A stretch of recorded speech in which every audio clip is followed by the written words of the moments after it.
नमस्कार मित्रों, राम श्रृंखला भाग 56 में आप सभी का स्वागत है।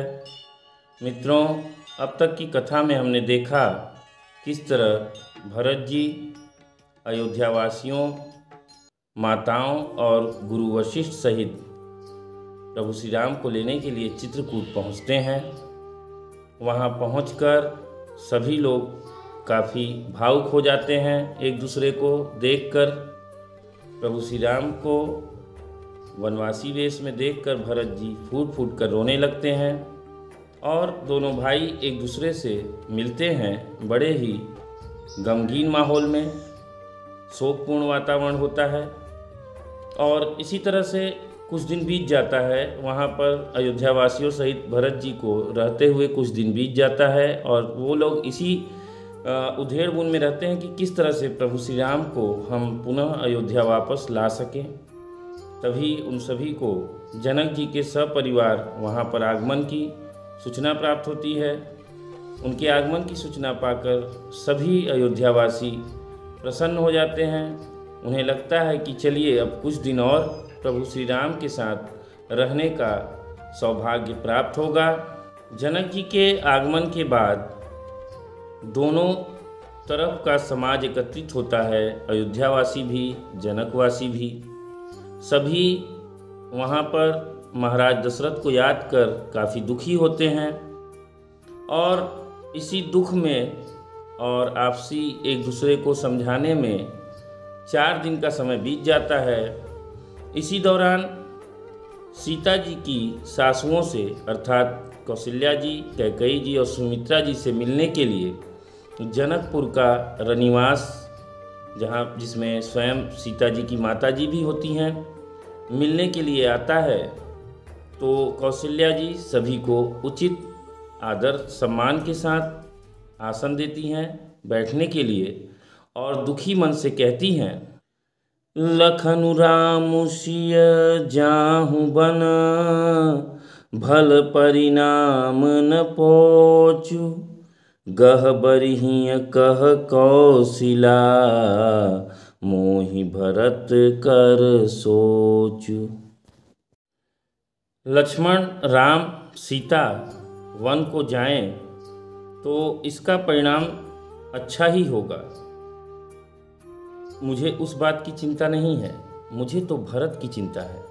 क्योंकि राम अगर वन को जा रहे हैं तो वो रघुकुल की मर्यादा को रखने के लिए जा रहे हैं। अपने पिता को दिए गए, जो उनके पिता ने वचन दिया था अब उनकी माता कैकेयी को, उसको सार्थक करने के लिए जा रहे हैं। तो इसमें तो कष्ट जरूर है, लेकिन रघुकुल की मर्यादा बच रही है और उसके लिए अगर राम जा रहे हैं तो उसमें तो कल्याण है।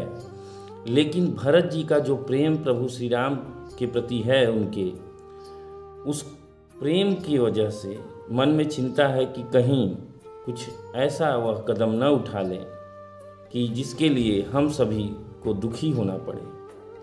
कौशल्या जी दुखी मन से सुनैना जी से कहती हैं कि आपके आशीर्वाद से मेरे चारों पुत्र और चारों बहुएं गंगा जल के समान पवित्र हैं।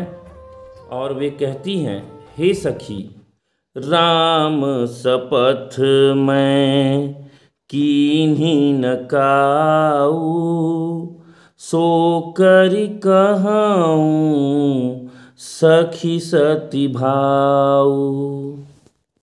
कौशल्या जी माता सुनैना से कहती हैं कि मैंने कभी राम की शपथ नहीं ली, लेकिन आज श्री राम की शपथ करके सत्य भाव से कहती हूँ कि भरत के शील, गुण, नम्रता, बड़प्पन, भाईपन, भक्ति, भरोसे और अच्छेपन का वर्णन करने में शास्त्री जी की भी बुद्धि हिचकती है।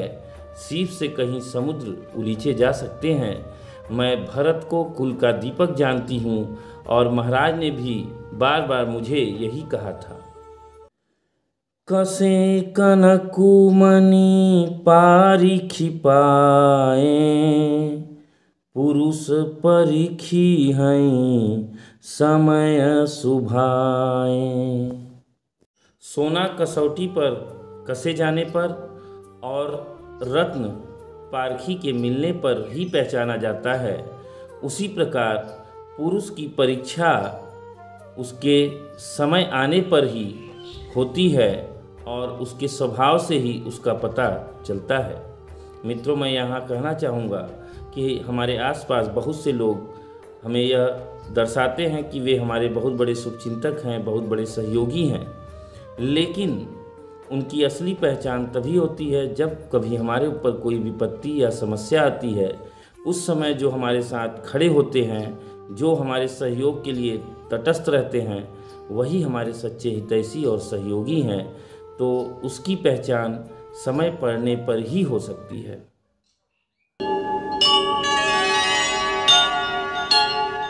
मित्रों, आज की कथा में हम देख रहे हैं कि माता कौशल्या जब सुनैना जी से बातें कर रही हैं तो वो यही कह रही हैं कि राम लक्ष्मण सीता वन में चले जाएं, उसमें सब कल्याण ही है, लेकिन मुझे भरत की चिंता है।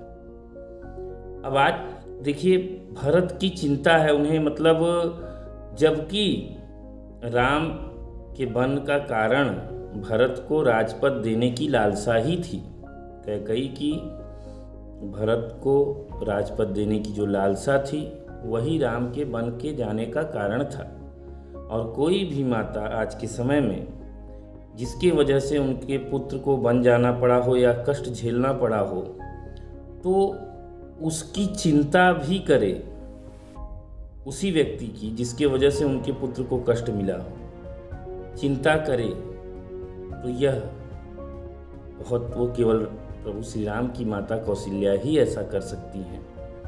कितना अद्भुत उदाहरण है मित्रों कि वो अपने चारों पुत्रों को सभी माताएं एक बराबर प्यार करती हैं। बीच में कैकेयी को थोड़ा सा गलत दिशा निर्देश मंथरा द्वारा मिला जिससे उनकी बुद्धि भ्रमित हुई, लेकिन तीनों माताएं अपने चारों पुत्र चारों बहुओं के प्रति एक समान सा भाव रखती हैं। यह ही अनुकरणीय है, यही हमारी भारतीय संस्कृति है। और हम सभी को रामायण के इन्हीं सब प्रकरणों से सीखना होगा। अपने परिवार को एकजुट रखने के लिए, आपसी प्रेम सौहार्द बनाए रखने के लिए रामायण हमारे समाज को सही दिशा देता है कि किस तरह से परिवार में प्रेम और सामंजस्य रखा जा सकता है। इस विषम परिस्थिति में भी, जबकि राम के वन का मुख्य कारण भरत जी हैं और भरत के प्रति उनका प्रेम, लगाव, स्नेह जो है वह अद्वितीय है और पूजनीय है। मित्रों, इन्हीं सब बातों के साथ मैं अपनी वाणी को विराम देता हूँ। फिर मिलेंगे अगले अंक में, तब तक आपसे आज्ञा लेता हूँ। नमस्कार। जय श्री राम।